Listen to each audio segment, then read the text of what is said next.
अष्टावधानी banking या पुस्तकाच्या प्रकाशन समारंभासाठी उपस्थित व्यासपीठावरचे सर्व मान्यवर, व्यासपीठावर समोरचे सर्व मान्यवर बंधू आणि भगिनी, सर्वप्रथम गणेश लिमकर लिखित अष्टावधानी बँकिंग या पुस्तकाचं विधिवत प्रकाशन झालं आहे असं मी या ठिकाणी जाहीर करतो.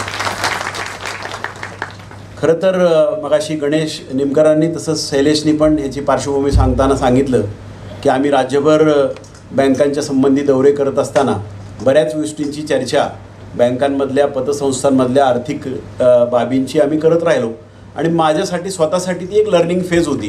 कारण एवढ्या मोठ्या प्रमाणामध्ये एकाच वेळी ज्ञान मिळणं आणि ते सुद्धा आपल्याला कमी वेळात मिळणं ही एक सुसंधी म्हणून मी त्याकडे बघत होतो. कारण रिझर्व्ह बँकेमध्ये जेव्हा आम्हाला लक्षात आलं की आपल्या राज्यातल्या बँकांमध्ये सॅपचं प्रमाण गुजरातच्या तुलनेमध्ये खूप जास्त आहे आणि आपल्याला बऱ्याच गोष्टी करणं आवश्यक आहे, ज्यामुळं आपण पुढच्या काळामध्ये ही बँकिंग व्यवस्था मजबूत करू शकू, सुदृढ करू शकू. आणि त्याला अनुसरून ह्या दोघांच्या बरोबर प्रवास करताना राज्यभर अनेक ठिकाणी त्यांची दोघांचे विचार मी पण ऐकले आणि चर्चेमध्ये सुद्धा बऱ्याच गोष्टी आम्हाला लक्षात आल्या.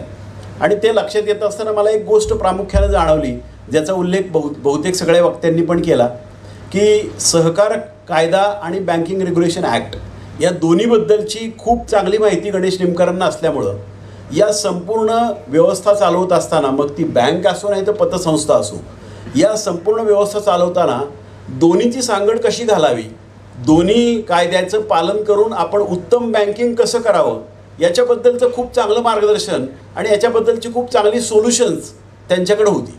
आणि त्यामुळं आणि सतत अपडेट राहणारे व्यक्तिमत्व आहे.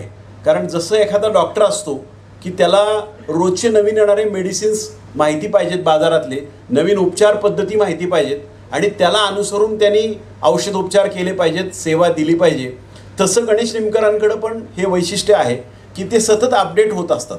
म्हणजे रिझर्व्ह बँकेचे सर्क्युलर्स असो किंवा वेगवेगळ्या प्रकारच्या बेस्ट प्रॅक्टिसेस असो, या सगळ्याचं संकलन करून हा एक मुद्दा त्यांनी मला अनेकदा जाणवला की त्यांना हे सोल्युशन्स त्यामुळे येतात. आणि त्यामुळं आपण अपेक्षा करत होतो की अशा प्रकारचं पुस्तक हे यायला पाहिजे. आणि त्या पुस्तकामध्ये आत्ता शैलेशने सांगितल्याप्रमाणे नुसत्या त्याच्या शीर्षकांमध्येच इतकं सुंदर वर्णन आहे की ज्यामुळं आपल्याला कळतं की खऱ्या अर्थानं या पुस्तकातनं या प्रत्येक विषयाबद्दल आपल्याला किती सखोल माहिती मिळणार आहे, किती मार्मिक आणि उचित माहिती मिळणार आहे हे पहिल्या नावातच स्पष्ट होतं. आणि त्यामुळं मला असं वाटतं की या संपूर्ण व्यवस्थांमध्ये आपण चालवत असताना, ज्ञानार्जन करत असताना आपण त्या क्षेत्रामध्ये किती प्रावीण्य मिळवलेलं आहे हे आपण बघणं फार गरजेचं असतं. अनेकांनी आता उल्लेख केला प्रशिक्षणाचा, आणि प्रशिक्षणाचा उल्लेख करत असताना सगळ्यांनाच असं वाटतं की आपल्याला, आणि मला स्वतःला नेहमी वाटतं की कुठल्याही क्षेत्रामध्ये कुणीही काम करत असेल, मग ते संचालक असतील, अध्यक्ष असतील, उपाध्यक्ष असतील, CEO असतील, अधिकारी असतील, कर्मचारी असतील, त्यांना त्या विषयाचं ज्ञान नसेल, त्या विषयाची सखोल माहिती नसेल तर तो त्याचं योगदान योग्य प्रकारे देऊ शकणार नाही. आणि त्याचं जर योगदान त्याला योग्य प्रकारे देता आलं नाही तर मला असं वाटतं, जसं अनासकर साहेब मगाशी म्हणाले, त्या व्यवस्थेप्रती आणि त्या संस्थेप्रती ती प्रतारणा आहे. आणि ही प्रतारणा आपण लक्षात घेतली पाहिजे. मी या व्यवस्थेमध्ये आलो का आणि मी या व्यवस्थेसाठी करतोय काय. जसं मगाशी ते म्हणाले तसं प्रत्येक आर्थिक निकष, प्रत्येक पॅरामीटर जो रिझर्व्ह बँकेने घालून दिला, ज्याच्यामध्ये CRAR 9च का पाहिजे, तो आता 12पर्यंत का न्यायचा आहे, त्याचा ग्रॉस NPA 15च्या आतच का पाहिजे, नेट NPA 5च्या आतच का पाहिजे, ह्या सगळ्या गोष्टीला अभ्यास आहे, या सगळ्या गोष्टीला पाया आहे.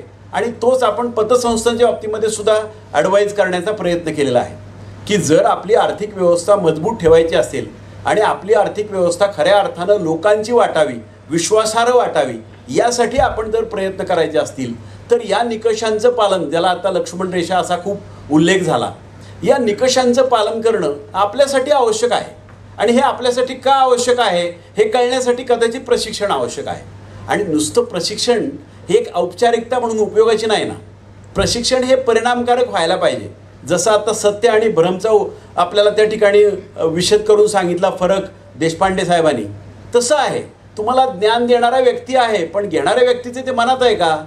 मी एका बँकेच्या मध्ये मी सहकार आयुक्त असताना एका मोठ्या बँकेच्या प्रशिक्षण कार्यक्रमाला मला बोलवलं आणि मी गेलो. प्रशिक्षण कार्यक्रम कसा होता, प्रशिक्षण कार्यक्रम असा होता, स्वागत वगैरे सगळं झालं, 3 वक्त्यांची भाषणं झाली, जेवणाची वेळ झाली, जेवण झालं आणि गेले. काय मिळालं? म्हणजे प्रशिक्षण ही काय औपचारिकता आहे का? ज्याच्यामध्ये घेणाऱ्या माणसाला काय घ्यावं वाटत होतं का? हा मला प्रश्न पडायचा. मी एका जिल्हा परिषदेला CEO होतो. आमच्या जिल्हा परिषदेमध्ये 75 सदस्य होते. आणि आता ह्यांनी पुस्तक जे लिहिलं आहे आता लिमकर साहेबांनी, त्यामध्ये 9 प्रकार सांगितलेत संचालकांचे, अधिकाऱ्यांचे आणि कर्मचाऱ्यांचे. त्यामध्ये हा मुद्दा पण मला फार महत्त्वाचा वाटतो. पहिला प्रकार त्यांनी आक्रमक असा लिहिलेला आहे. आक्रमक असा आहे की आपल्याला पाहिजे ते करून घेणारा असा माणूस म्हणजे हा असा एक संचालक किंवा अधिकारी आहे. दुसरा अध्यक्ष किंवा उपाध्यक्षांनी दिलेले काही आज्ञा असतील त्या पाळणारा आज्ञाधारक. तिसरा आहे अगतिक, संस्थेमुळे कुठेतरी उपकृत असल्याने ते अगतिक असतात. अक्षरशत्रू, उच्च शिक्षित असूनही चष्मा डोळ्याला न लावता कपाळावर ठेवतात आणि न वाचता सही करतात. उदासीन, बोलणे कोणत्याही गोष्टीत उत्साह नसतो, बळजबरीने संस्थेत आल्यासारखे ते वागतात. अतिउत्साही, ज्यामध्ये अतिउत्साह असल्यामुळं काही वेळा यांची कृती सर्वांनाच अडचणीची ठरते. अंतर्ज्ञानी, आता हे प्रशिक्षणाशी संबंधित आहे कदाचित, कोणती शहानिशा न करता मला सर्व काही माहीत आहे हा कायम त्यांचा आविर्भाव असतो. त्यानंतर अहंभाविक, स्वतःच्या अहंकारापुढे तो संस्थेचं हित बघत नाही. अल्पसंतुष्ट, आपल्या संबंधित विषयात तेवढं स्वारस्य असतं, अन्य विषयात रस नसतो. मला वाटतं याच्यात अजून 2 कॅटेगरी निमकर साहेब ॲड करायला पाहिजेत. आरंभशूर, ज्याला काही करण्यातच काही इंटरेस्ट नसतो नवीन, आणि पुढची कॅटेगरी सतत कायदा आणि नियम मोडणारा. असे लोक आपण बघतो. मला कधी कधी प्रश्न पडतो, ह्या जर 75 लोकांच्या आमच्या ह्या जिल्हा परिषदेमध्ये हा एक प्रकार होता की सगळ्यांना वाटत होता मी तर निवडून आलो आहे, एवढ्या लोकांतून निवडून आलो आहे आणि तुम्ही आम्हाला काय शिकवणार आहे, आम्हाला तर सगळंच माहिती आहे, आम्हाला सगळं कळतं, असं सगळं म्हणणार आहे.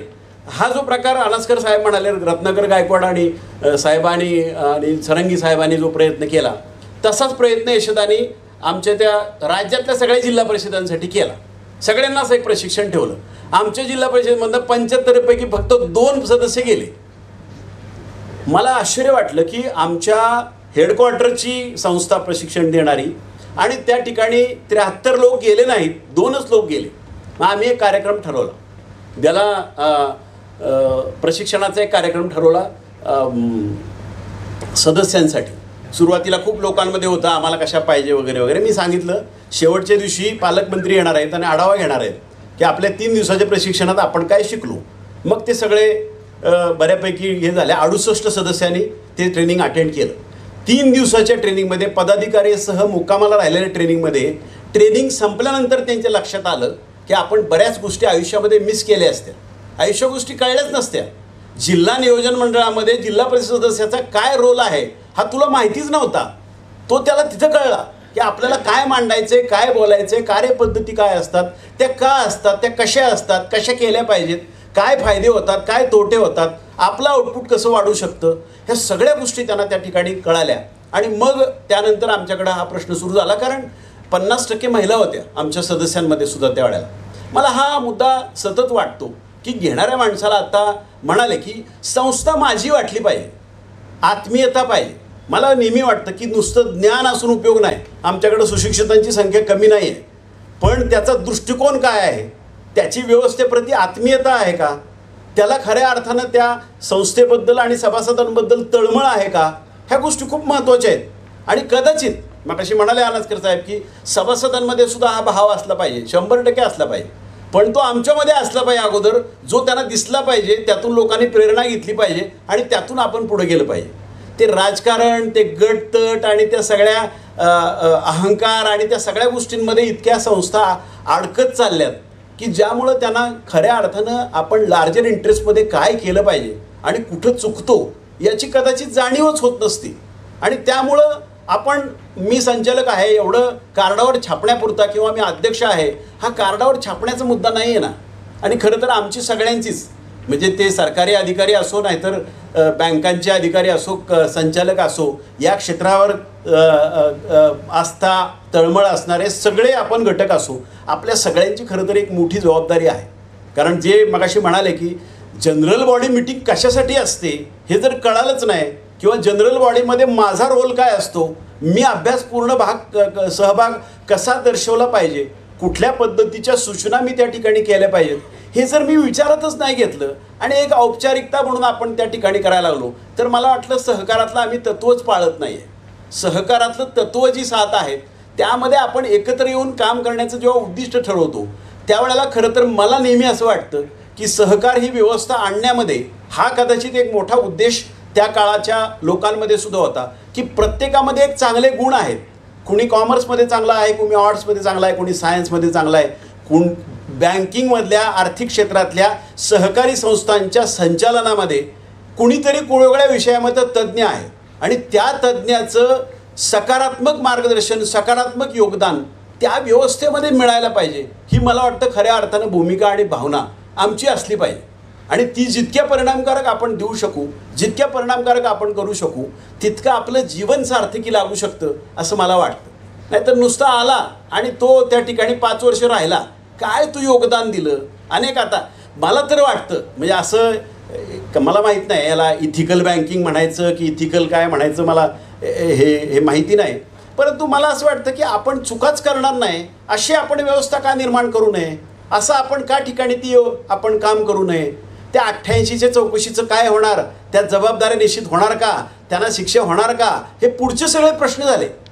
माझं म्हणणं आहे हे होऊच नये म्हणून आपण त्या ठिकाणी काय करू शकतो.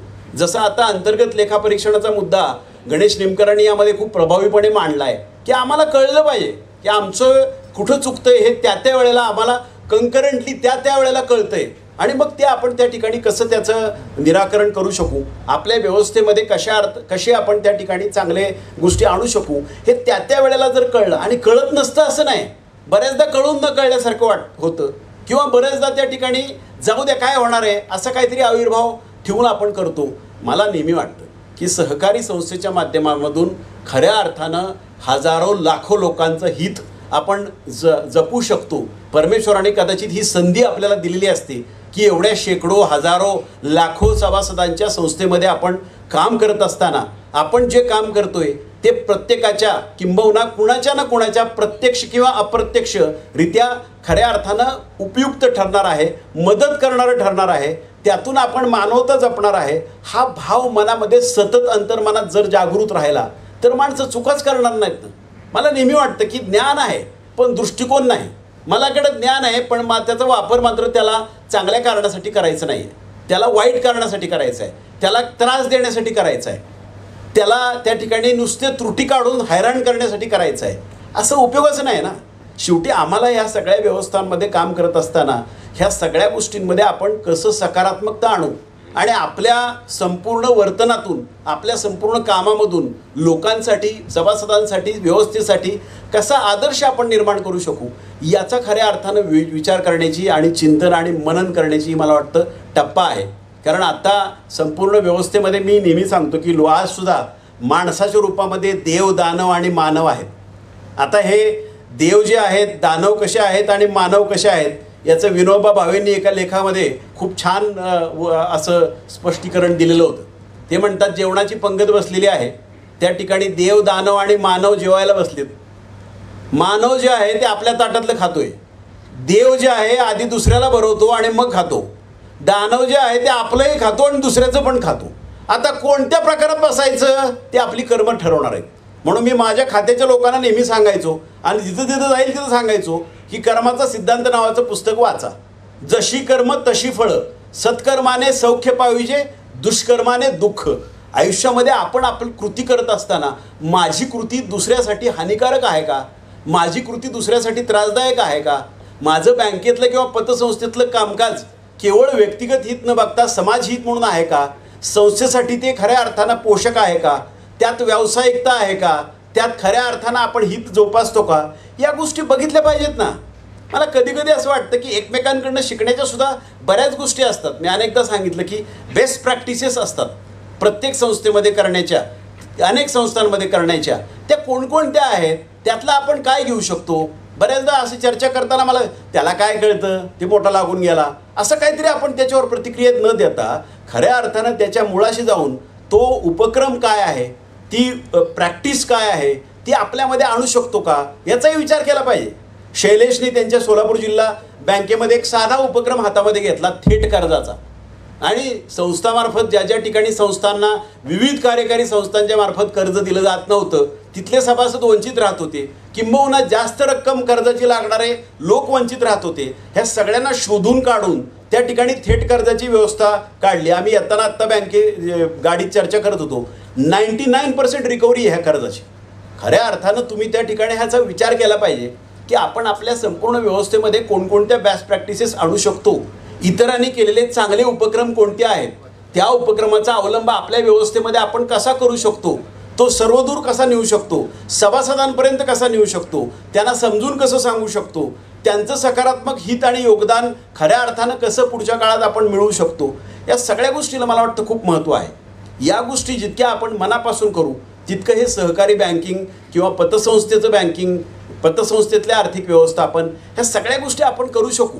त्या करणं आपल्याला अवघड नाही आहे. आपल्याकडं ज्ञान आहे, पण मी आता सांगितलं त्याप्रमाणे कृतीमध्ये, कर्मामध्ये आपण नेहमी हा विचार करत राहायला पाहिजे. आणि तो जर आपण करत राहिलो तर त्यामध्ये खूप आपल्याला त्या ठिकाणी यश येऊ शकतं असं माझं नेहमीचं मत आहे. माझं प्रत्येकाचं योगदान, आणि मी नेहमी एक गोष्ट सांगतो, आमच्या जवळपास सगळ्याच कार्यक्रमामध्ये मी ती गोष्ट सांगितली, कारण भगवद्गीतेमध्ये एक निष्काम कर्मयोग नावाचा प्रकार सांगितला आहे की प्रत्येक गोष्टीमध्ये तुम्ही तुमच्या क्षेत्रामध्ये प्रत्येकजण, कुणी प्राध्यापक आहे, कुणी आणखीन काय इंजिनियर आहे, डॉक्टर आहे, सरकारी अधिकारी आहे, आणखीन बँकर आहे, काय व्यावसायिक आहे, शेती करणार, आपापल्या क्षेत्रात आपण सगळ्या अर्थात सगळं चांगलं काम करत असतो, आपण सुस्थितीत असतो. कदाचित आपलं मन, बुद्धी, शरीर आपण वापरून आपण चांगल्या गोष्टी करत असतो. पण समाजासाठी, इतरांसाठी काम करत असताना आपण याचा विचार जर केला की मला ह्या कामातनं काही नाही मिळालं तरी चालेल, पण ह्या संपूर्ण व्यवस्थेमधून दुरितांची तिमिर जाओ, विश्व स्वधर्म सूर्य पाहो, जो जे वांछील तो ते लाभो प्राणीजात, हा मुद्दा मला साध्य करता येईल असं जेव्हा आमच्या मनात येईल तेव्हा खऱ्या अर्थानं आपण ते योगदान एक चांगल्या पद्धतीचं त्या व्यवस्थेमध्ये देऊ शकतो. आणि म्हणून मला असं नेहमी वाटतं की हा जो मुद्दा असतो, ही जी गोष्ट मी सांगायचं अनेक कार्यक्रमात सांगितली, पंतप्रधानांनी आमच्या सनदी दिनाच्या कार्यक्रमात सांगितली होती. एक समुद्र किनारा आहे, त्याच्याकडे बाजूने एक 7-8 वर्षाचा मुलगा त्या ठिकाणी चालतोय आणि समुद्रातल्या लाटा येत असतात, लाटाबरोबर अनेक मासे त्या किनाऱ्यावर येऊन पडत असतात, पाणी निथळून जात असतं, मासे जे किनाऱ्यावर पडलेले असतात ते पाण्या वाचून तडफडत असतात. हा मुलगा उठतो, मुठभर मासे उचलतो, परत समुद्रात नेऊन टाकतो. माझ्यासारखा जाणारा माणूस म्हणतो, अरे काय करतोय, हे कशाला मुठभर मासे नेऊन टाकले, तुझ्या माझ्या जीवनात काय फरक पडणार आहे. मुलगा फार मार्मिक उत्तर देतो. मुलगा म्हणतो, तुमच्या माझ्या जीवनात काय नाही फरक पडणार, ते मासे टाकल्यामुळं. त्या माशांच्या जीवनात फरक पडणार आहे, कारण त्याला मी जीवदान दिलेलं आहे. या गोष्टी आम्हाला कळल्या पाहिजेत ना. आम्हाला आमच्या व्यवस्थेमध्ये करताना खूप अपॉर्च्युनिटीज आहेत, खूप संधी आहेत. तुम्हाला खऱ्या अर्थानं माणसं भेटतात की ज्यांना खरंच गरज आहे, खरंच चांगल्या गोष्टींची गरज आहे. ही चांगल्या गोष्टींची गरज आपण त्यांची कशा पद्धतीने आपण त्या ठिकाणी पुरी करू शकतो याचा जर मनापासून विचार करायला ठरवलं तर खूप गोष्टी आपल्याला मिळतील. कर्ज प्रकरणं मंजूर होत असताना आम्हाला काय एक्सपोजर लिमिट माहीत नसतं असं असतं का? त्याचं व्हॅल्युएशन जे मॉर्गेज प्रॉपर्टीचं कमी आहे हे माहीत नसतं का? ह्या सगळ्या गोष्टी आपण ज्या गोष्टी चुकीच्या करायचा प्रयत्न करतो ती प्रतारणा आहे. आणि मी नेहमी म्हणतो, तुम्ही लोकांचे तळतळाट घेऊ नका, लोकांचे दुवा घ्यायचा प्रयत्न करा. हे तळतळाट आहे. संस्था बुडाली, 5,000 सभासद होते, 1,000 सभासद होते, ह्या सभासदांचं हित आम्ही बघितलं नाही. संस्था बुडाली, तुझ्या कर्मामुळे बुडाली, तुमच्या गैरव्यवस्थापनामुळे बुडाली, तुम्ही चुकीच्या पद्धतीने लोन दिले म्हणून बुडाली. याचं शल्य आम्हाला वाटलं पाहिजे ना. या सगळ्या व्यवस्थेमध्ये मी काय केलं? लोकांना त्रास दिला, लोकांचे सगळे पैसे बुडवले, लोकांचं त्या ठिकाणी तळतळाट घेतला. आणि मला नेहमी असं वाटतं, कर्माचा सिद्धांत आहे, गौतम बुद्धाचं वाक्य आहे की जे करशील तेच भरशील, ते तुला परत येणार आहे, एवढं लक्षात ठेव. आणि या गोष्टी आपण लोकांमध्ये नेल्या पाहिजेत, आमच्या संपूर्ण व्यवस्थेमध्ये नेल्या पाहिजेत. मग कुणी संचालक आहे का अध्यक्ष आहे हा महत्त्वाचा नाही, कर्मचारी अधिकाऱ्यापासून सभासदांपर्यंत सगळ्यांमध्ये हा विचार आम्हाला त्या ठिकाणी नेला पाहिजे. आणि या ज्ञानाचा सदुपयोग कसा करायचा, त्याच्या दृष्टिकोन चांगला कसा ठेवायचा, आणि त्या पद्धतीने आपली बँकिंग व्यवस्था आणखीन चांगल्या पद्धतीने आपण कशी करायची, आपली पतसंस्था कशा पद्धतीने आपण पुढे न्यायच्या याचा विचार केला पाहिजे. मगाशी आयुक्त म्हणाले की आपल्या राज्याचं नाव खूप मोठं आहे, कारण 2,20,000च्या वर आपल्या सहकारी संस्था आहेत आणि जवळपास 20,000च्या वर पतसंस्था आहेत, 1/3 बँकिंग सहकारी बँक्स आहेत. इतकं मोठं आपलं दायित्व असताना, जबाबदारी असताना आपण ते जबाबदारीने वागलं पाहिजे. आम्ही पथदर्शक काम केलं पाहिजे. आम्ही राज्याला नव्हे, देशाला नव्हे, जगाला दिशादर्शक काम केलं पाहिजे. अशा पद्धतीची आपली खऱ्या अर्थानं एक वारसा म्हणून, परंपरा म्हणून आपण त्या ठिकाणी करू शकू अशी व्यवस्था आहे. तुम्ही सहकाराचा इतिहास वाचताना तुम्हाला लक्षात येईल, हे ज्या लोकांनी सुरुवातीपासून काही संस्था उभ्या केल्या, मोठ्या केल्या, त्यांचा त्याग किती आहे, त्यांचं समर्पण किती आहे, त्यांची तळमळ किती आहे, त्यांची आस्था किती आहे, ह्या सगळ्या गोष्टी आम्हाला बघितल्या पाहिजेत ना. या गोष्टी आम्ही जर बघत असू आणि तरी पण आपण प्रतारणा करत असू, तरी पण आम्ही चुकीचे कर्ज देत असू, तरी पण रिझर्व्ह बँकेच्या सहकार खात्याच्या नियमाचं, कायद्याचं उल्लंघन करण्याचा जाणीवपूर्वक प्रयत्न करत असू, तर मग याचा दोष कोण आहे, कोणाला द्यायचा? कारण मला नेहमी वाटतं, मी गावचा माणूस आहे, खेड्यातला. आमच्याकडं तर माणसं त्याच्या कर्माबद्दल बोलताना नेहमी एखादा माणूस मेला ना, त्याच्यामध्ये 2 प्रतिक्रिया असतात. 2 पैकी 1 प्रतिक्रिया असते. एक प्रतिक्रिया असते, बरा होता, जेवण जमेल तेवढी मदत केली लोकांना. दुसरी प्रतिक्रिया नेमकी उलटी असते, बरं जरा गेला, सगळ्या गावाला वात आणला, सगळ्या गल्लीला वात आणला होता, गेलं ते बरं झालं. आता कोणत्या प्रतिक्रियेत बसायचं हे आपल्या कर्मावर आहे. आम्हाला जर परमेश्वराने संधी दिली, तुम्हाला मन दिलं, बुद्धी दिली, शरीर दिलं, या सगळ्या गोष्टी दिल्या, आम्हाला दृष्टिकोन दिला, आम्हाला ज्ञान दिलं, आम्हाला प्रशिक्षण दिलं, आम्हाला सगळ्या काय संचालक केलं, CEO केलं, काय जे आणखीन अधिकारी केलं, सहकार खात्यामध्ये कुठं काय सगळं केलं, पण तू त्या पद्धतीला त्याला न्याय दिलास का? सचोटीने वागलास का? प्रामाणिकपणे वागलास का? खऱ्या अर्थानं ह्या सगळ्या गोष्टी कसं आपण केल्या पाहिजेत याचं कधी चिंतन मनन केलं का? आत्मचिंतन केलं का? आमच्यामधल्या कोणत्या कमी आहेत याचा विचार केला का? ह्या सगळ्या गोष्टी आम्हाला बघितल्या पाहिजेत ना. ज्या गोष्टी आम्हाला बघायला पाहिजेत त्या आम्ही दुसऱ्यामध्ये बघण्याचा प्रयत्न करतो. दुसऱ्याचे दोष दाखवायची काही गरज नाही. मी आमच्या 4थीच्या पुस्तकातल्या धड्याचं नेहमी उदाहरण देत असतो. पणती मेणबत्ती दिव्यांच्या संवादाचा तो धडा होता आणि त्यांनी धड्याचा मतितार्थ होता, दुसऱ्याचे दुर्गुण बघू नको, सद्गुण बघ, ते आत्मसात करण्याचा प्रयत्न कर. आयुष्यभर त्याला खऱ्या अर्थानं तुझं जर खऱ्या अर्थानं पुढं आयुष्य चांगलं करायचं असेल तर दुसऱ्याचे दुर्गुण बघत काही उपयोग नाही आहे. टीका करणारे लोक खूप झाले आजकाल, त्रास देणारे लोक खूप झाले. म्हणून मी अनेक कार्यक्रमामध्ये लोकांना विचारतो की बाबा आता तुमच्या ह्या 25-30 वर्षाच्या वाटचालीमध्ये उपद्रव करणाऱ्या लोकांची संख्या वाढली का? त्रास देणाऱ्या लोकांची संख्या वाढली का? एका बाजूला आमचं काय म्हणतो साक्षरतेचं प्रमाण वाढलंय, 99.9% लोक साक्षर झाले, त्याच्याबरोबर तेवढा त्रास आणि उपद्रव देणारे लोक पण वाढले. म्हणजे ज्ञानाचा दुरुपयोग करणारे, माहितीचा दुरुपयोग करणारे, लोकांना फसवणारे, अशा पद्धतीच्या व्यवस्था आम्ही करायला लागलो.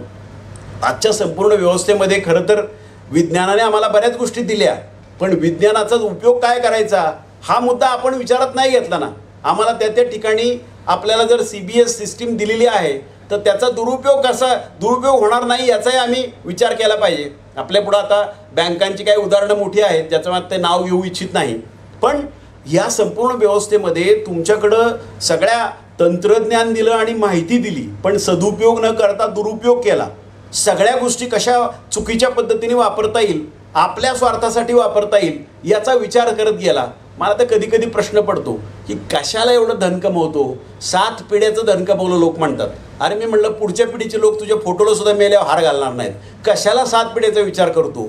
मी आमच्या खेड्यांमध्ये मी जिल्हाधिकारी होतो एका जिल्ह्याला, आमच्याकडे त्या बांधफोडीची प्रकरणं फार, 1000 प्रकरणं त्या रस्ते अडवण्याची. मी लोकांना सांगायचे, 1-2ला मी लोकांना बोलवून विचारलं, बघ 2 गुंठे जमीन त्याची तुझ्या हद्दीत घेतली तू, अवताचं तास त्याच्या तिकडे नेलं तू आणि तू घेतली, कुणासाठी करतोय हे? त्यासाठी करतोय का?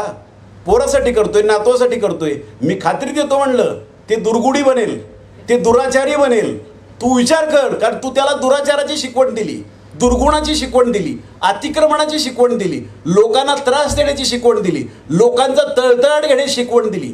तुझं आयुष्य नाही, तू त्याचंही आयुष्य बर्बाद करतोय, त्याच्या पुढच्या पिढीचं सुद्धा आयुष्य बर्बाद करतोय. याचा विचार कर ना. शेवटी कुठं घेऊन जायचं? ते गुंठात 2 गुंठे जमीन घेऊन जाणार आहेस का वरती? ते एखाद्या गोष्ट एका ठिकाणी मला वाचायला मिळाली होती. एका राजाकडे एक साधू जातो आणि राजा सगळं त्याचं वैभव दाखवतो त्याला. हे जड जवाहीर बघा, हा एवढा राजवाडा बघा, हे दिवाणखाना बघा, हे अमकं बघा, ते तमकं बघा, सगळी संपत्ती दाखवतो आणि साधूंना विचारतो, महाराज माझ्याकडे काय कमी आहे? साधू एकच मुद्दा त्याला सांगतो, अरे ते सगळं तुझ्याकडे आहे. हा खिशातून एक सुई काढतो म्हणतो, तू मेल्यावर या सुईच्या आग्रावर टोकावर बसल एवढी संपत्ती तू वर नेऊन दाखव, मग मी म्हणतो तुला काय येते. त्याला राजाला कळालं आयुष्यामध्ये ज्या गोष्टी ज्या वेळेला करायला पाहिजेत त्याच्यामध्ये किती त्या गजनीच्या महम्मदासारखं करत राहायचं. सगळी आक्रमणं करा, सगळं आपलंच घ्या. आणि भारतीय संस्कृती अशी नाही आहे ना. आम्ही सहिष्णू लोक आहोत. आम्हाला नेहमी असं वाटतं की आपण आपल्या व्यवस्थेमध्ये खऱ्या अर्थानं एकमेका सहाय्य करू अवघे धरू सुपंथ, सहकारातून समृद्धी, हे मंत्र आम्ही जपतोय.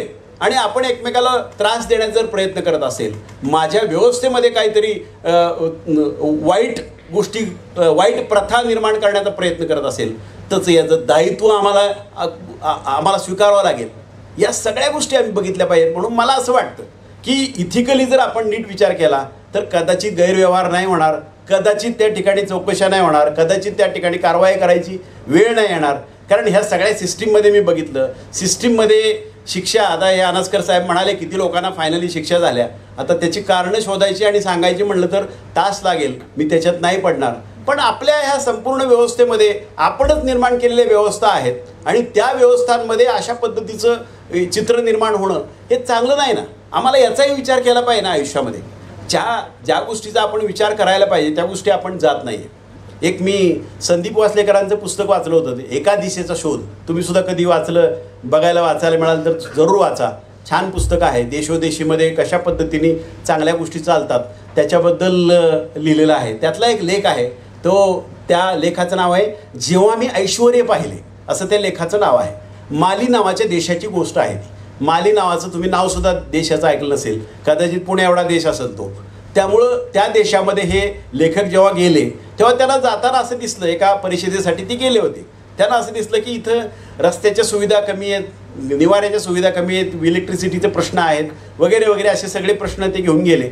ज्या परिषदेमध्ये ते सहभाग घेणार होते तिथला मुद्दा असा होता की तिथे एक पाणी वापरासंबंधी एक त्या ठिकाणी 4 देशांचं एक मंडळ स्थापन केलं होतं. माली आणि 3 बाजूचे देश असे म्हणून एक मंडळ स्थापन केलं होतं. आणि ह्या 4 देशांचं मंडळ कशासाठी होतं? भूतलावरच्या आणि भूगर्भातल्या पाण्याचा समान हक्क सर्व देशांच्या नागरिकांचा आहे असं मान्य करणारा त्या ठिकाणी हा मसुदा करून ह्या 4 देशांचं मंडळ काम करत होतं. त्यातलं गमतीचा भाग म्हणजे असा होता, या माली देशामध्ये फक्त कॅनल होते, धरणं 3 देशात होती. आपल्याकडं तर आमचं धरण आमचं सगळं असं कार्यक्रम असतो. ह्या माली देशाचा अध्यक्ष हा मंडळाचा अध्यक्ष होता. मला फार आश्चर्य वाटलं हे वाचताना सुद्धा. तर हे सगळ्या गोष्टींमध्ये आपलेच विचार घेऊन गेलेत, भारतीय संस्कृतीतले विचार घेऊन गेलेत, सहिष्णुवादाचे विचार त्यांच्याकडे त्यांनी घेऊन गेले की आपल्याबरोबर सगळ्यांची उन्नती झाली तर आपली उन्नती होणार आहे. आपण सगळ्या संसाधनाचा वापर एकत्रितपणे केला तर खऱ्या अर्थानं आपल्या सगळ्या देशांची उन्नती होणार आहे, हा विचार त्यांनी पुढे नेला आहे. आणि हे सगळं झाल्यानंतर हे लेखक संदीप वासलेकर जेव्हा विमानतळावर आले तेव्हा झाडू मारणाऱ्या एका मुलाला विचारलं, अरे तुमच्या देशात तर काही नाही आहे, तुमच्या देशात निवारा, वीज, पाणी, रस्ते सगळे प्रश्न आहेत.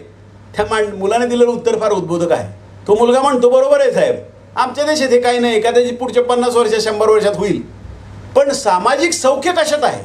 आमच्या चेहऱ्यावरच्या आनंदावर आहे, आमच्या समाधानावर आहे. आणि मला आमचं गाव आठवलं. मी जे 30 वर्षापूर्वी माझ्या गावात वीज नव्हती, पाण्याचे ते आडाचं शिंदून पाणी आणायला लागायचं, अशा पद्धतीची व्यवस्था होती.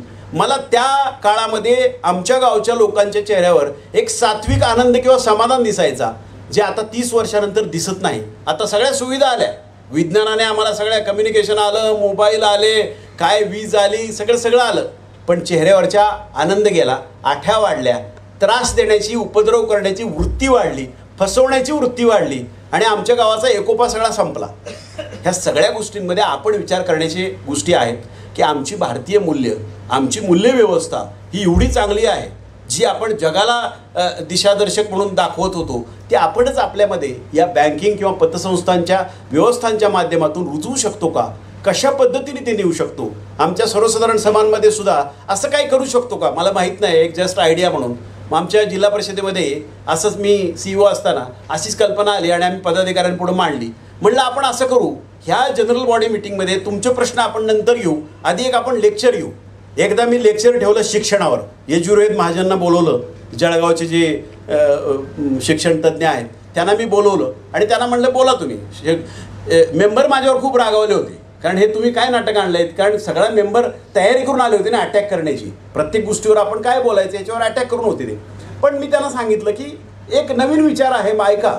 ऐकल्यानंतर त्यांच्या लक्षात आलं की किती महत्त्वाचा मुद्दा आहे. माणसं घडवण्याचं साधन आहे शिक्षण, आणि त्या शिक्षणाकडे जर आपण त्या पद्धतीने, त्या उदासीन पद्धतीने बघत असू, एक औपचारिक शिक्षकाच्या बदल्या त्याची इन्क्रीमेंट, त्याच्यापेक्षा पुढे जाऊन बऱ्याच गोष्टी येतात. शिक्षणाचा दर्जा, त्यातून मिळणारं आपल्याला त्या ठिकाणी त्यातून घडणारी माणसं ही आपल्यासाठी महत्त्वाची आहेत. हा विचार कदाचित त्यांच्या पुढे आला. पुढच्या याला आम्ही बेटी बचाओ बेटी पढाओ हे सुधा कांकरी यांचं लेक्चर ठेवलं. असं मी प्रत्येक वेळेला एक एक ठेवायला लागलो, आणि मला असं वाटायला लागलं की आपण काही एक नवीन विचार रुजवण्याचा प्रयत्न करतोय. आता तो किती रुजला, तो सत्य का भ्रम, हा नंतरचा विषय आहे, पण त्या ठिकाणी आपण प्रयत्न जरूर करत होतो. म्हणून मला नेहमी असं वाटतं, मी एका बँकेचं उदाहरण त्यासाठी दिलं प्रशिक्षणात सुद्धा, की प्रशिक्षण घेणाऱ्या माणसांचे सुद्धा मध्ये सुद्धा एक चांगलेपणा आपण निर्माण केला पाहिजे. एक प्रशिक्षण व्यवस्थेचा आत्ता आहे तिथं अधिकारी काही, मला त्या लोकांसुद्धा अनुभव असाच आहे की लोक येतच नाहीत प्रशिक्षणाला, आली तर ती बसतच नाहीत. मला कधी कधी असं वाटतं की प्रशिक्षण नुसतं घेऊन काय करायचं, प्रशिक्षणोत्तर परिणाम काय झाले याचा अभ्यास करतो का आपण, याचा विचार आपण केला पाहिजे ना. प्रशिक्षण घेतलं, मी प्रत्येक बँकेत पतसंस्थेत जिथे जिथे भेटी द्यायचो, जे जे कार्यक्रम होते त्या प्रत्येकाला मी सांगायचो की तुम्ही ज्याला प्रशिक्षणाला पाठवता त्याचं एक प्रेझेंटेशन ठेवा, 10 मिनिटाचं प्रेझेंटेशन ठेवा, आणि त्यांनी काय काय शिकला प्रशिक्षणामध्ये विचारा. ते सांगेल स्वतःहून, तुम्ही अभ्यासपूर्ण काय माहिती घ्या, तुमच्या योगदानातून काही नवीन प्रॅक्टिस तुम्हाला ऐकायला मिळेल तर ती आपल्या बँकेसाठी पतसंस्थेसाठी कशी कस्टमाइज करता येईल याचा विचार करा, ज्यामुळं आपल्याला खऱ्या अर्थानं ती जी काही प्रॅक्टिस आहे ती आपल्याला अंमलात आणून योग्य प्रकारे आणखीन दिशादर्शक आणि व्यावसायिक पद्धतीने चालवण्याच्या दृष्टिकोनातून काही गोष्टी करता येतील. खूप गोष्टी आहेत. आज तर इंटरनेटच्या माध्यमातून तुम्हाला एक जग जवळ आलेलं आहे. आज तुम्हाला डेन्मार्कमध्ये काय प्रॅक्टिस चालली, जर्मनीत काय चालली आणि इंग्लंडमध्ये काय चालली इथं बसून कळण्यासारखी परिस्थिती निर्माण झाली आहे, जी पूर्वीच्या काळात नव्हती. ज्यांनी बँकाने स्थापन केल्या 25 वर्षापूर्वी, 50 वर्षापूर्वी, 75 वर्षापूर्वी, त्यांच्या काळात कदाचित त्या सुविधा पण नव्हत्या. आज आमच्याकडे त्या सुविधा आल्यात, तर आम्ही त्याचा वापर करतो का? प्रशिक्षणामध्ये ज्या ज्या गोष्टी तो शिकला त्याचा आपण त्या ठिकाणी अवलंबन होतं का, याची काही कार्यपद्धती केली का, की ज्या ज्या गोष्टी शिकला त्याचा पुढच्या 6 महिन्याचा एक कार्यक्रम असेल, या गोष्टी आपल्या सगळ्या ब्रँचेसमध्ये, आपल्या सगळ्या संस्थेमध्ये आपण त्या ठिकाणी अंमलात आणायच्या. तसा काही कार्यक्रम आपण करतो का? आणि जर करत नसेल तर का करत नाही? मग तशा पद्धतीने त्याचं मॉनिटरिंग होतं का, त्याचा आढावा घेतला जातो का, आणि काय काय त्रुटी आणि चुका होत आहेत त्या दूर केल्या जात आहेत का, याचाही विचार केला पाहिजे ना. छोट्या छोट्या गोष्टी असतात.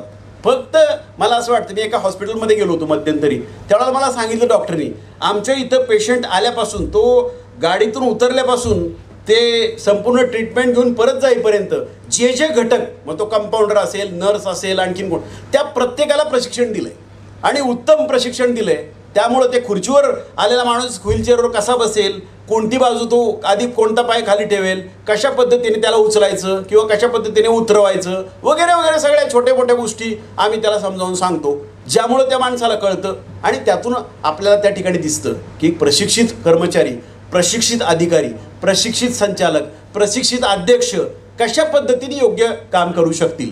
कारण शेवटी ज्ञान, अनुभव हा एक मुद्दा आहे, आणि त्याचा वापर करण्याची जी कार्यपद्धती आहे, दृष्टिकोन आहे, विचार आहे, तळमळ आहे, आस्था आहे, ह्या सगळ्या गोष्टी कशा आपण कंबाईन करू शकू याच्यावर अष्टावधानी बँकिंग अवलंबून आहे असं मला वाटतं. अष्टावधानी याचा अर्थच असा आहे, सगळ्या ठिकाणी अवधान बाळगून आपण त्या ठिकाणी काम करण्याचं आहे. आजच्या संपूर्ण युगामध्ये तर आता हे सगळं संगणक युग आहे, माहिती आणि तंत्रज्ञानाचं युग आहे. आजच्या काळामध्ये प्रचंड मोठ्या प्रमाणात प्रत्येक क्षेत्रात, तशीच आर्थिक क्षेत्रात सुद्धा स्पर्धा आहे. नवीन प्रोडक्ट बाजारात येत आहेत, नवीन गोष्टी येत आहेत. कदाचित NBFCs पूर्वीच्या काळात नव्हत्या, आता NBFCs आल्या. त्या NBFCचा रोल काय आहे, त्यातल्या बेस्ट प्रॅक्टिसेस काय आहेत का, ज्याचा आपण अवलंब करू शकतो का, या सगळ्या गोष्टी आपल्याला, जसं मी मगाशी गणेश निमकरांचं बोललो की ते त्या ठिकाणी त्यांचं ज्ञान अपडेट करण्याचा प्रयत्न करतायत, तसं प्रत्येक बँकरला, प्रत्येक पतसंस्था चालकांना, संचालक अधिकाऱ्यांना, त्या ठिकाणी सहकार खात्याच्या सहित सगळ्या लोकांना आम्हाला अपडेट होणं आवश्यक आहे. आणि अपडेटेड गोष्टीमध्ये आपण त्याचा अवलंब कसा करायचा, माहिती तंत्रज्ञानाचा वापर छान प्रकारे करून आपण कशा प्रकारे परिणामकारक ते राबवायचं याचा विचार आपल्याला त्या ठिकाणी केला पाहिजे. आजच्या काळामध्ये बँकिंगमध्ये सायबर सिक्युरिटीसारखा सुद्धा एक मोठा घटक आहे, ज्याची माहिती सगळ्यांना असली पाहिजे. कारण आजच्या काळामध्ये कम्प्युटर येत नाही त्या माणसाला अशिक्षित म्हणण्याची पद्धत निर्माण झालेली आहे. ज्यामुळं त्याला जर तंत्रज्ञानाचं काय माहीत नसेल तर तो काय उपयोग नाही ना. मध्यंतरी आम्ही त्या ठिकाणी आणि कसं आहे की अधिकाराचा वापर हा योग्य प्रकारे करणं ह्याचा सुद्धा खूप महत्त्वाचा मुद्दा आहे. आम्ही जर त्या ठिकाणी काही अधिकार दिले खात्याने म्हणून तर त्या अधिकाराचा वापरसुद्धा सचोटीने, विवेकाने, तळमळीने, आस्थेने केला पाहिजे. काही ठिकाणी आम्ही आता रिक्रुटमेंटचे अधिकार दिले. रिक्रुटमेंट करताना गैरप्रकार करण्याचे प्रकार, हा भाऊचा माणूस, हा तात्याचा माणूस, हा आप्पाचा माणूस. अरे तुझ्या बँकेला, तुझ्या पतसंस्थेला कोण खऱ्या अर्थाने योग्य आहे ते कर ना. आजच्या काळामध्ये प्रशिक्षित मनुष्यबळ जसं आहे तसं रिक्रुटमेंट करतानाच कुशल मनुष्यबळ घेणं, किंबहुना चांगल्या क्वालिफाईड माणसं घेणं आजची गरज आहे. आजच्या संपूर्ण व्यवस्थेमध्ये ज्या माणसांच्या बळावर ह्या तुम्ही व्यवस्था चालवणार आहेत, उभे करणार आहेत, मजबूत करणार आहेत, ती माणसं जर खऱ्या अर्थानं त्या क्वालिफिकेशनची नसतील, त्या अंडरस्टँडिंगची नसतील, त्या दृष्टिकोनाची नसतील तर तुम्ही त्यांना पुढं कसं नेणार. शेवटी तो संस्थेचा पाया हा तिथला काम करणारा मनुष्यबळ आहे. त्याच्यामध्ये सौजन्यता पाहिजे, त्याच्यामध्ये शालीनता पाहिजे, त्याच्यामध्ये ज्ञान पाहिजे, त्याच्यामध्ये मार्गदर्शन करण्याची क्षमता पाहिजे, लोकांना समजून सांगितलं पाहिजे. मध्यंतरी मला सांगितलं कोणीतरी की नेपाळमध्ये ज्या पतसंस्थांचं जाळं आहे जवळपास 12,000, त्या पतसंस्थांमध्ये सुद्धा त्या ठिकाणी कर्जदाराला आणि ठेवीदाराला प्रशिक्षण दिलं जातं. त्याला सगळ्या गोष्टी सांगितल्या पाहिजेत. मी आयुक्त म्हणून काम करताना एका पतसंस्थेचा फार गंभीर अनुभव आला. त्यांनी त्या ठिकाणी तक्रार आली आमच्याकडं की आमच्या सह्या अशाच घेतल्या, कोऱ्या कागदावर सह्या घेतल्या. मी त्या पतसंस्थेच्या माणसाला बोलून विचारलं, अरे हा काय पाकिस्तानी नागरिक आहे का? हा तुझा देश बांधव आहे ना, तू पण प्रतिज्ञा घेतली ना, भारत माझा देश आहे, सारे भारतीय माझे बांधव आहे, त्यांच्या सौख्यामध्ये माझं सौख्य सामावलेलं आहे. हा कोण आहे? विचार करायला पाहिजे ना. आम्हाला त्या वेळेला जी संधी आहे परमेश्वराने दिलेली की त्याचं कल्याण करण्याची संधी दिली ना, मग त्याच्या कोऱ्या कागदावर सह्या घेऊन त्याच्या प्रॉपर्टीला अटण्याचे आणि त्याचं नुकसान करण्याचा तुम्हाला कुणी अधिकार दिला? आणि का आम्ही तसं ओरबडून घ्यायचं? काय मिळणार आहे आपल्याला या गोष्टीमध्ये? पुन्हा तेच संचय करायचा आणि ते कुठं न्यायचं हा प्रश्न आहे. मी मध्यंतरी मला वाटतं एका कार्यक्रमात इदी अमीनची गोष्ट पण सांगितली होती. घडलेली घटना आहे. युगांडाचा जो सर्वसत्ताधीश होता इदी अमीन, तुम्ही नाव ऐकून असाल, अक्षरशः राक्षसच होता तो. माणसाचं मांस तोडून तो फ्रीजमध्ये ठेवायचा खायला, इतका तो हे होता. तर त्याच्या काळामध्ये त्यांनी एक फरमान काढून टाकलं. तो असा वेड्यासारखं काही फरमान काढायचा. त्यांनी फरमान काढलं, सगळ्या आशियन लोकांना बाहेर काढा, आशिया खंडातले लोक आमच्या देशात नकोत, आमच्या देशाची संपत्ती हे लुटतायत वगैरे वगैरे काहीतरी कारणं देऊन सांगितलं. त्यातले एक भारतीय कुटुंब होतं. ते असंच नेसत्या कपड्यांशी बाहेर काढले, कारण त्यांना म्हणले इथली संपत्ती घेऊन जायचं नाही. ते नवरा बायको, मुलगा आणि मुलगी असे 4 जण गेले बाहेर देशाच्या. लंडनच्या प्रवासात जाताना मुलगा मयत झाला आणि मग मुलगी शिकली, ती डॉक्टर झाली. कॅनडामध्ये ती त्या ठिकाणी स्थायिक झाली आणि एक कुठल्या तरी विशिष्ट आजाराची ती खूप प्रतिष्ठित किंवा फार तज्ज्ञ डॉक्टर झाली, उपचार करणारी व्यक्ती झाली. आणि मग काही दिवसांनी इदी अमीनचं सगळं कोसळलं तो डोलारा. आणि मग इदी अमीन विमान घेऊन संपत्तीसह युरोपमध्ये पळून गेला आणि त्याला त्या ठिकाणी नेमका तोच आजार जडला ज्या आजारामध्ये ती मुलगी तज्ज्ञ होती. ती मुलगीला त्या ठिकाणी आणलं, तिने ते उपचार केले. त्याला उपचार केल्यावर तो फार खुश झाला. तो म्हणला, माझी आता जेवढी संपत्ती आहे ही तुझ्या ह्या मुलीच्या नावावर करायची मला. त्या मुलीने स्पष्ट सांगितलं, तुझी पापाची संपत्ती आहे, लोकांच्या मुंड्या मुरगळून आणि मांस खाऊन तू निर्माण केलेली संपत्ती आहे, ही मला नको, असली संपत्ती आम्हाला नको. डॉक्टर म्हणून माझा धर्म होता तुला उपचार करण्याचा, तो मी पार पाडला. आता हे असल्या संपत्त्या घेऊन आम्हाला काय उपयोगाचं नाही आहे. माझं काम मी रुग्णाला बरं करण्यापर्यंत मी केलं, मला तुझ्याकडनं काही नको. अशी माणसं आमच्या भारतीय संस्कृतीने तयार केली. अशी माणसं, असे विचार आम्ही जगाला दिले. आणि आपण अशा व्यवस्थेमध्ये काम करत असताना जर चुकीच्या पद्धतीने काम करत असू, संस्थेचं सभासदांचं हित विचारात न घेता करत असू, संस्थांचे सभासदांपुढे चांगले आदर्श आपण ठेवू शकत नसू, तर आमच्यामध्ये आम्ही आत्मचिंतन करण्याची, आत्मपरीक्षण करण्याची गरज आहे. प्रबोधनाची परंपरा आपल्याला त्या ठिकाणी आपल्या वर्तनातून, आपल्या कामातून, आपल्या कृतीतून दाखवण्याची गरज आहे. आजच्या काळामध्ये एकाचं हित बघा आणि दुसऱ्याचं अहित करा, हा जो कार्यक्रम गटतटाच्या किंवा राजकारणाच्या भानगडीत चालतो, हा सुद्धा खूप धोकेदायक आहे. हा जर आपण त्या ठिकाणी तसाच ठेवला तर रिझर्व्ह बँकेचं सहकार म्हणून किती चांगलं मत असलं तरी उद्याच्या काळामध्ये याचा काही उपयोग होणार नाही. कारण आपणच आपल्या पतनाला कारणीभूत ठरू, आपल्या संस्थेच्या पतनाला कारणीभूत ठरू. याचा विचार आम्हाला त्या ठिकाणी केला पाहिजे. आणि हा विचार आपण मनात ठेवण्यासाठी अष्टावधानी बँकिंग वाचलं पाहिजे. अष्टावधानी बँकिंगमधल्या प्रत्येक चॅप्टरमध्ये मी वाचलं आहे. आणि त्या खूप मुद्दे खूप चांगल्या पद्धतीने, अतिशय मार्मिक पद्धतीने, अतिशय प्रॅक्टिकल पद्धतीने, वस्तुनिष्ठ स्वरूपात ते मांडलेले आहेत, ज्यामुळं आपल्याला ते पटतात, आपल्याला ते कळतात, आपल्याला ते भावतात आणि त्याचा उपयोग आणि अंमल आपल्याला करावा अशी भावना जागृत त्या निमित्ताने होते. त्यामुळं सगळ्यांनी त्याचं वाचन करणं आणि त्याचा अंमल करणं हे खऱ्या अर्थानं गणेश निमकरांचं यश ठरेल असं मला वाटतं. कारण त्या संपूर्ण व्यवस्थेमधून आपण या आणि अर्थात मी अनेक पुस्तकं बँकिंगबद्दल मधल्या काळात वाचण्याचाही प्रयत्न करत केला आणि मला असं दिसलं की प्रत्येक पुस्तकांमध्ये अशाही काही गोष्टी आपल्याला त्या ठिकाणी मिळाल्या. काही बेस्ट प्रॅक्टिसेसच्या स्वरूपात होतात, काही बॅड प्रॅक्टिसेसच्या स्वरूपात होतात, काही त्या ठिकाणी आपण नियमाचं पालन कसं करावं याचं मार्गदर्शन करणाऱ्या होत्या. अशा अनेक प्रकार आहेत आणि याच्यामध्ये हे सार अष्टावधानी बँकिंगमध्ये खूप चांगल्या पद्धतीने मांडलेलं असल्यामुळं आपण त्याचा वापर आणि विचार केला पाहिजे.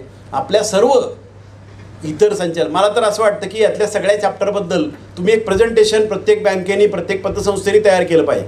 ते तुमच्या डायरेक्टर बोर्डाच्या मीटिंगमध्ये ते दाखवलं पाहिजे. त्याच्यावर प्रत्येक मुद्द्यावर आपण चर्चा केली पाहिजे. या 10 मुद्द्यांवर आपण काय केलं पाहिजे, आणखीन कुठले मुद्दे सुचले तर पुढच्या काळात तुम्ही गणेश निमकरांना कळवू शकता.